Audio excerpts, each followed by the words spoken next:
Hello, I'm George Gonzalez, and I'm obsessed with making games. And today we're going to try to level up as a game developer. What do we need to do to gain experience? Specifically, how to go from level 2 to level 3, and level 3 to level 4. How to start those paths. So let's say you started the path, you see my other videos, or if you haven't, maybe you have previous experience making games or prototypes. You've done a lot of game jams. You've got your feet wet. You are a little bit more, you're comfortable with your engine. You know you can do things. You can create player controllers, you can create inputs, UI, game components, and you're comfortable. You could probably go out and get a job right now in the industry in making games as a developer because you have maybe some itch.io games, some game jams that you built, and you are confident in whatever genre of game you've been building. So you have some confidence and you want to improve. Okay, so how do we improve at this point? Even if you have a job as a game developer, this will help you become more profitable for your company that you work for, or whether it's your own company. So as a level 2, we're going to go over this right now, and then at the end of this video we're going to talk about what you would do if you wanted a more serious role, right? If you already made previous games and you want to go from level 3 to level 4, what does it look like? And that's what we're going to discuss at the end. So let's talk about the game design document ideation right now and how this is important starting now. Okay, so if you're level 2 and you want to get serious about making games, you would want to make a business entity, because that's what, if you're not hired by a company, then you need to have a business that you work under, like an LLC or something, and then you need to be able to understand how to build to the platform of your choice. So if I'm making games for Steam, I need to know how that works, and I need to know ASAP. And so your first objective as a level 2 developer that wants to get to level 3 is to now just say, hey, I need to publish a game on Steam ASAP. It doesn't have to be a winning model. It's just so that you can get your feet wet and understand how that works. And so in order to do that, you need to build a game, and you need to build it fast. And oftentimes, if you want to win, you gotta make sure you swing as many times as you can. And every game you make is a swing. So you don't want to take a year to make that first swing. You want to publish games, you want to put them out there, you want people to play them, give you feedback. You need honest feedback. And when you publish something and you ask either where it's free to play or you ask for a certain dollar amount, then you will know if people are willing to pay for your game. I've seen this a lot where you're like, oh, I don't care if I sell a lot. But then you publish it and you're like, oh, there's not that many people buying my game. Or, oh, cool, there's people buying my game. But is there a lot of people? Or how many people are buying your game? And that gives you an idea of how successful you were at making games, because that's the market. It's a business. You have a product, you sell it. If no one wants to buy it, then it either wasn't a good product or no one wanted it. So you got to figure that out.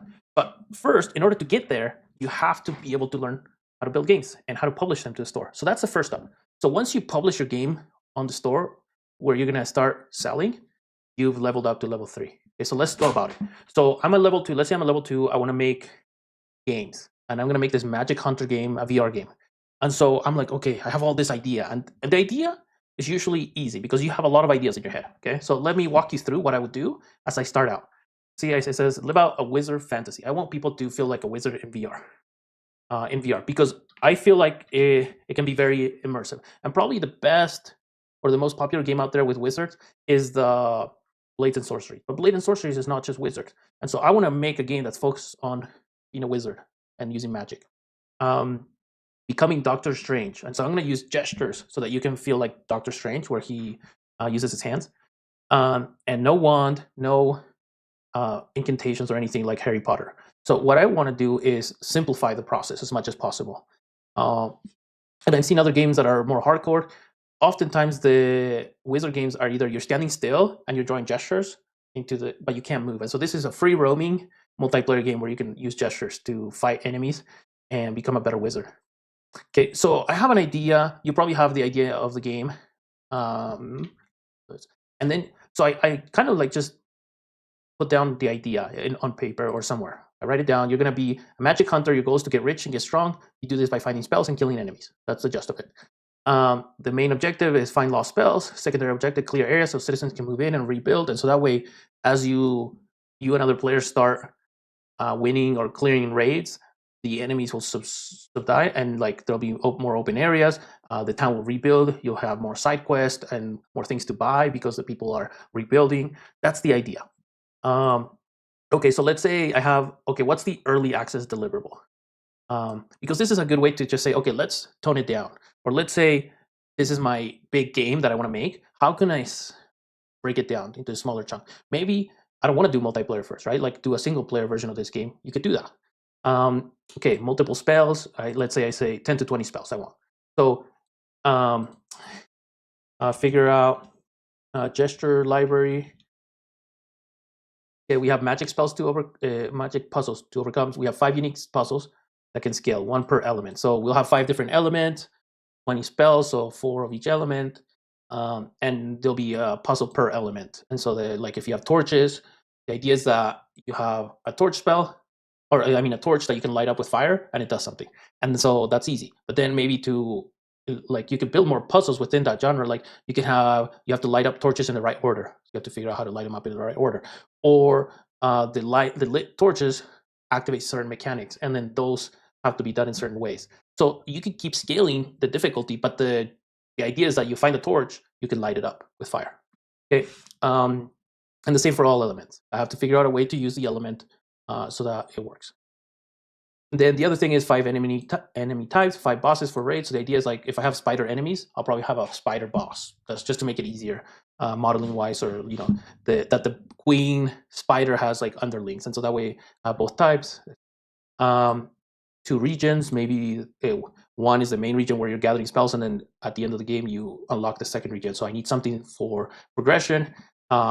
This could be like 5 to 10 scenes in the game.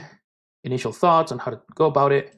Okay, so now I would say, okay, how would I go about start to finish this? Because the thing is, this is a lot to do. I can't just like, okay, let's start. The first thing I would do, you have to do when making a game is R&D. Okay, what are the things that I don't know? And in my experience, the thing I don't know, and this is why I want to do this, the one unique thing about this is the gestures. I've done, and I went through this. Like I did. You'll see videos where I went through. For at the beginning, the game was called Monkey Wizards or something, and I was doing the gestures with the $P thing, Unity asset, and then I just recently went over the 3D gesture tool, Mivri, or Mivri. I don't know how to say it. That one was a scrap, even though I thought it would be more robust. It has actually less information for me to use than the P gesture. So for me, for spell casting, $P would be okay. I just found another asset that I'm in the middle of working with, Asterim gesture recognition system. So the idea is that you can draw in the air and do stuff. So this is kind of how it's going to go. I already have a system that works in the game, but let's continue. And so that's the thing that I have to do right now. R&D, a lot of R&D. And while I'm doing that, I'm trying to figure out other assets like how do spells work, how do I equip them, and I already have most of that set up. And I spent the last 6 months doing a lot of this R&D and the MVP and testing it. And I have a version that you can play. I have a Discord. I started because I could play the game, and so I just grabbed a small handful of people and asked them to try it out. Okay, so now I need to hurry up and build it so that they can share with people and we can have more people come into the Discord.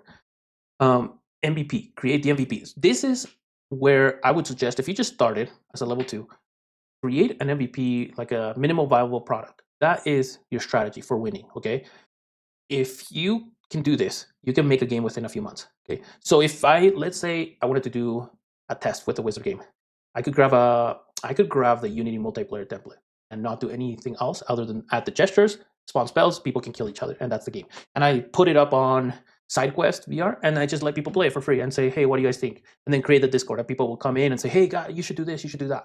And so then that would help me gather an audience for either updating that game or doing something else. So that would be an idea, and that could take me less time, right? I don't have to build anything. I just kind of say, hey, the MVP would be a network, and just making it done. So like MVP. So for if I was level 2, I would say, what do I need? What is the minimum? Gesture to spell. Let's say we have 5, because that's everyone has 5 spells, and then NGO template, netcode for game objects template from Unity, and that's it. And I spent a month to 3 months, and then launch on SideQuest. And if you do this, or if you do Meta, you have to Meta early access. you have to have art for the cover and whatnot. And so it depends, right? So if you want to do just side quest, then that's a good first step. That's what I would do. And then I would say create another, and now I would create meta deliverable MVP. Okay, so this for so the MVP for meta, I would need more art, a little more polish, the player experience, right? Like, and so that's where like I would have to start. Okay, so let's do that. Deliverables would be 2 spell to start, so you would have your spell that you start with, and then 1 that you'd find. And so if we have 5, we can just decide 1. And so then in here we would say, let's go into Magic Hunter scenes. I could say best scenes. I could say, and then here I would create a scene, and it would be called MVP. Let's say MVP. So we have this MVP scene, and we want players to be able to play here. And usually, what I do is I would do 1 underscore. See, there should be a game, or 1-0. And so for 1-1, let's do dash. So we can bring this. I have a previous scene, so I'm kind of cheating. But the idea is that I would have prefabs from the previous experience that I could reuse or change, improve. So one thing that happened. Okay, so now we're kind of advancing into the future, because I want you to kind of understand how this works. Okay, so if where is it? So if I was here, right, I did this. After I do this, you will understand how the gesture works, if it's good or not. Like after doing the R&D, because you did an R&D and picked the best gesture pack that you could find, or you did your own. Okay, you created an asset. It's on SideQuest. People are giving you feedback. People are coming on Discord.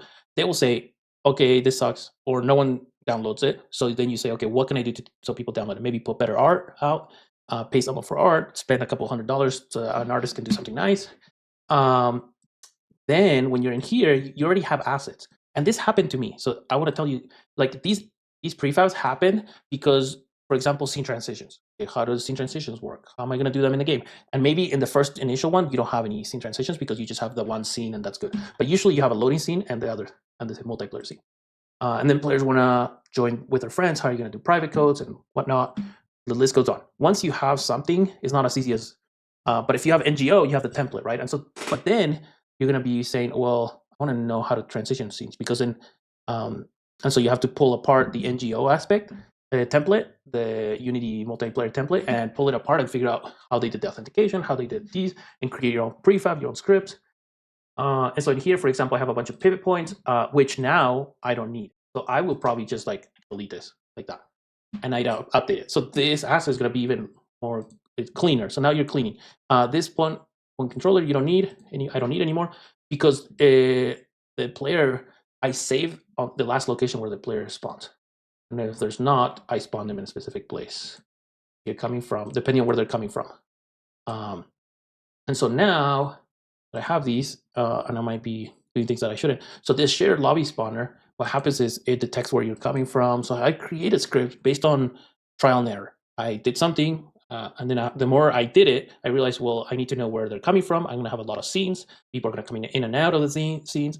I want them to be able to, if they want to, go together, kind of like a Lord of the Rings, Diablo, whatever you want to call it. Like if you're together, you're going to move from scene to scene together. And how do you know? How do I know if you're coming from this door or this door, right? Because multiple scenes have different ways to come in. You have an entrance and an exit, and so if people are coming, which direction you're coming from depends on where I spawn you, where I move you to, because they're not one-to-one connected to the world. The fade in, fade out, saving progress, the data to check. Okay, where's the last place the player spawned? So, for example, one thing I learned from trial and experience was that if a player died, like let's say, and I used to spawn them in the same place regardless. And so, for example, if you're coming from the exit because you're coming back where you came from, you come back, and let me see if I can show you. With this example, let's turn off the lights. Okay, so let's say these are the 2 doors, and there's a puzzle here. You come from this door, and you spawn here. Let's say you die.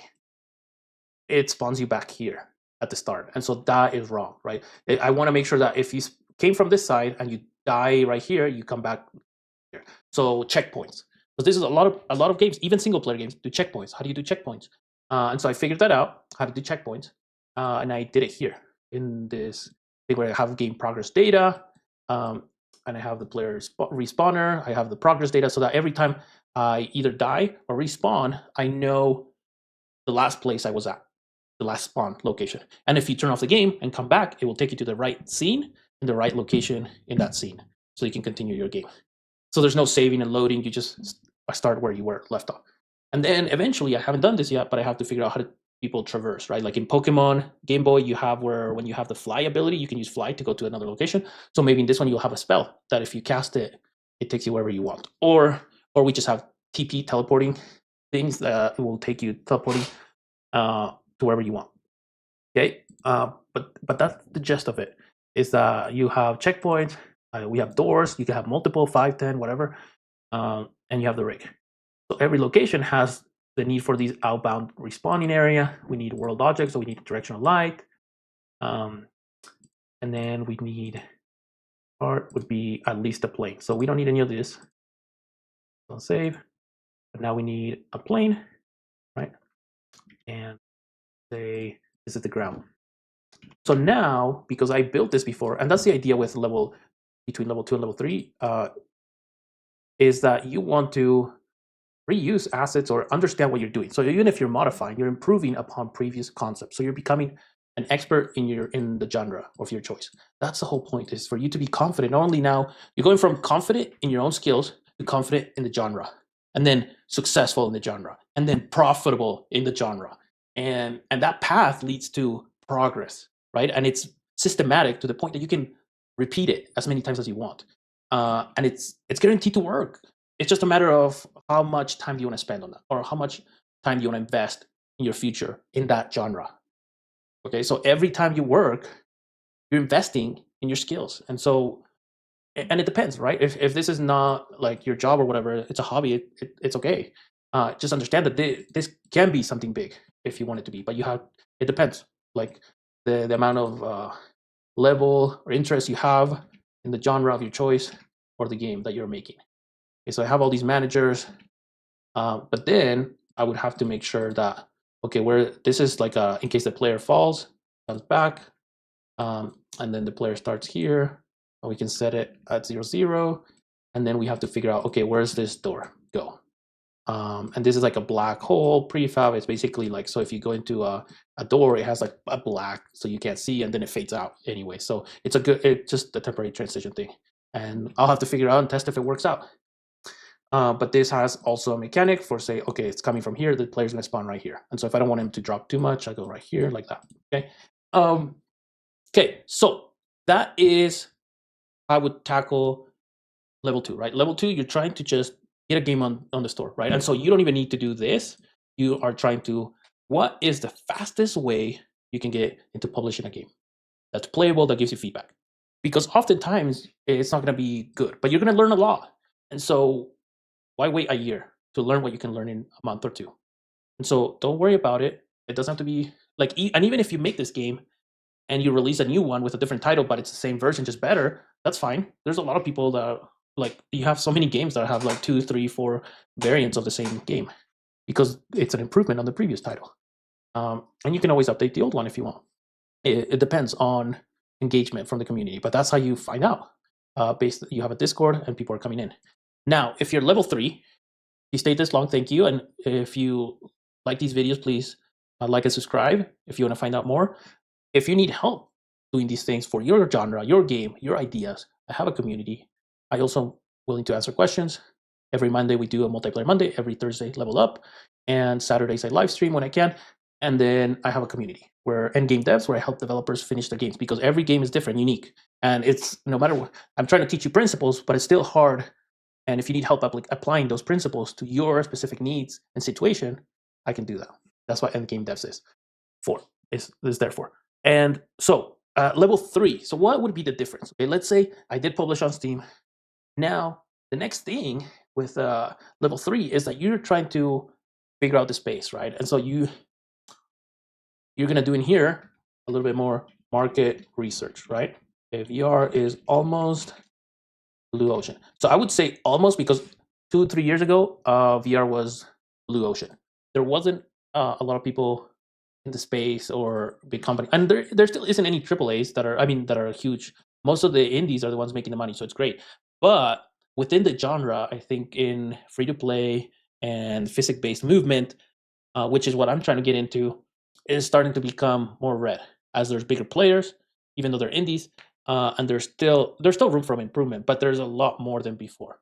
There's a lot of Gorilla Tag clones. There's a lot of different things here and there, and so it's not that the money's drying out. People are always looking for new games and whatnot. And VR in general, you could say if you find a niche that no one's done before, you can certainly break through. And even if it's been done before, you could probably improve on it. So there's plenty. Even and if you compare it to Steam, it's definitely not red like Steam. Steam, very red ocean, a lot of games, and so you have to figure out market research how to do that.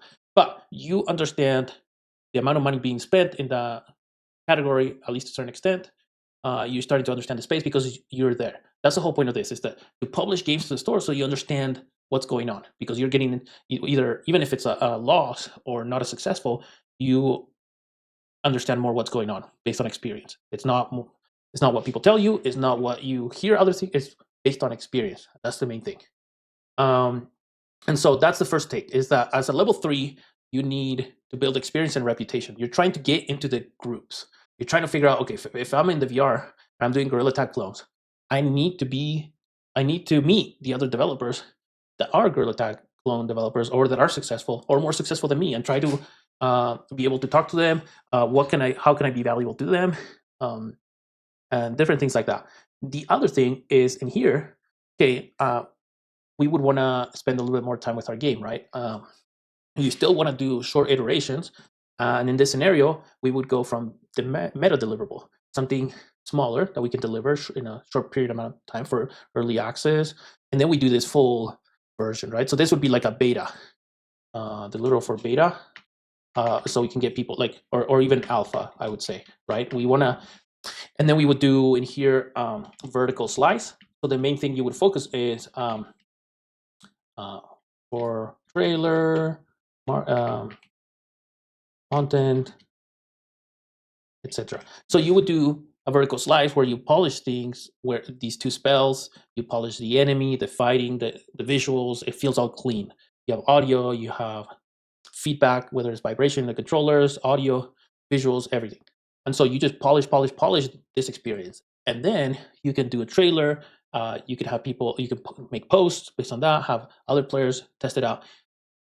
And then you can grow, right? Like with a Discord, grow with Discord as a preemptive push, and continue to, now that you have these spells and the vertical slice, you just multiply that, right? Like it's a multiply, and say, okay, now I need to finish. So if I am doing 10 spells, or let's say 20 spells, it's a times 10, right? I have 2 spells that I just did. I just do that times 10, but it might be easier because I already have the know-how. But the spells might be different, and so that might take some more time. But then you have the same with enemies. You maybe build one enemy, one boss, one puzzle, and so now you just multiply that by 5 because you have 1 times 5, and so then you get an idea of okay, if it took me 3 months, right, to build alpha, maybe it's going to take me 1 year at least to make early access build, right? And then, but this maybe to be better, like if you wanted to be more productive, you could say it took me 3 months with 10 hours 10 hours a week. Okay, so it will take me 1 year with 10 hours a week. I'm not doing the math, but 10 hours per week. Okay, and so if you wanted to take 6 months, then I need to do 20 hours per week, right? Like that's an idea, right? So if you want to cut it in half, you just spend more time. But you have to be productive, right? Because sometimes you stretch the time, and then you're just like, for example, let's say you're like overkilling yourself and just say working, and it depends. Like if I'm at 2 a.m. and I'm super tired, it depends on you. I sometimes take like an hour nap, boom, boom, and I get up and I'm ready for another 8, 9, 10 hour round. And oftentimes like 2 a.m. is the best time for me. I love it. I love working like at 4 a.m. It's just because I'm like, I don't know, there's no one bugging me, no one's gonna call, no one's gonna text me, no one's gonna, like, I'm not gonna get distracted, and I'm just in the zone, and I can work, and I know no one needs me. I have kids usually during the day, and so I have to take care of that, lunch, dinner, whatever. And so those are things that you have to take into account in your life. Once you figure it out, it's just a matter of adjusting numbers, and you know what you can do. But all this has to be done after R&D, building the MVP, and that's why from level 2 to level 3, the most important thing is getting this done. Because once you get this done, the rest is just like, okay, I need to now do the same thing a little bit longer. But then you did the same thing here and here, just a little bit different, a little bit more, and then you have a vertical slice, which is the new thing. So every time you're just adding. So from level 3 to level 4, you do a little bit more market research. You're trying to like connect with people, reaching out. You could do that on the spare time, and then you're doing a vertical slice, which is the new thing you're adding. So you know how to do MVPs, you know how to R&D, you know how to get player feedback, but now you're actually like, okay, now we got to make something good. And what does it take? How much money? How much time? And then after that, you solve most of the development stuff. And this is where people get stuck 90% of the time, is because they don't want to do all this. They want to go straight into this 1 year, and they take 2 years, or they take 5, or they take 10. But do you understand, like when I just went through like a workload of what you would do in a week, in a month, in 3 months, whatever, like, and I've done it. I'm recording it. Like 6 months ago, you can see what I was doing. 3 months, and I haven't been spending 10 hours a week. I spend like 2, 4, 6 here, there. Like I haven't spent much, and I'm doing it on top of work and life, and then so like it's recorded, it's there. But the thing is, people don't want to do that. They want to skip all this. It's like, no, no, no, no. I already know how to make it, and I'm gonna go straight into this. It's gonna take me a year. I'm at 3 months. I just need to keep going. It's like, have you made an alpha? Have you got player feedback? Have you like gained experience? And that's why I say from level 2 to level 3 is publish something. If you haven't published anything, shut up. That's my advice, is be humble, accept advice, get it done fast. Like, do not think like you're above everyone else. And if you do, well, then you're okay. Just try it. I can guarantee it's not going to work, because it's just the numbers. It's a business. If you were to tell someone that, hey, would you pay me $100,000 to work for 2 years, and I'll make a game and I'll get it back to you, like, would they trust you? No. You have like Shark Tank. You have to show proof that you can do it. If you don't have any assets, like why are you worth that much? And so this is how you do it: is you publish stuff, you get it done, you show up, you say, this is what I did, and it took me 3 months. Okay, cool. And this is what I did in 6, and you just keep doing that. And if you do it in short amount of times, you break it into smaller chunks, like cut scope, and then you can do this, because you already know how to do it. That's why Blizzard takes 5 years. That's why not because like it's the magic number to make AAA games. I mean, they just have a billion people they have to pay. They have investors, they have money, they have to do a lot of things, but they already done it. They already made their money back, and so they're constantly doing these things. And so that's the difference. But the thing is, like, just because you're not making AAA game doesn't mean you just do it differently. Yes, you have advantages that AAA games don't have, and so use that. Deliver something in 3 months. Deliver something in a month. Regardless of like where you're at, whether you're indie, pro, or hired, whatever it is, being able to make fast turnaround deliverables, things that people can play, is huge. It will set you apart. It will give you experience, and you don't have to wonder what to do. You just do it, and then it just becomes so much easier, because you're just boom, boom, boom. You're like a factory. You're just busting out games, and that's my advice. Go from level 2 to level 3, and from level 3 to level 4. I will be sharing in more detail how I go about this in the next few months, because I'm doing it right now. I'm building my own business. I've done the market research. I know what the space is like, and I need to improve. I'm doing the R&D. Eventually, I'm going to get to a vertical slice, and I'm going to do details, and then I'm going to share everything that I'm learning as I go. But I've done it before, so I know what's coming, and I know that if I own up to all of it, I can show you guys live. And so that's why all these YouTube channels for. So we'll see you on the live stream.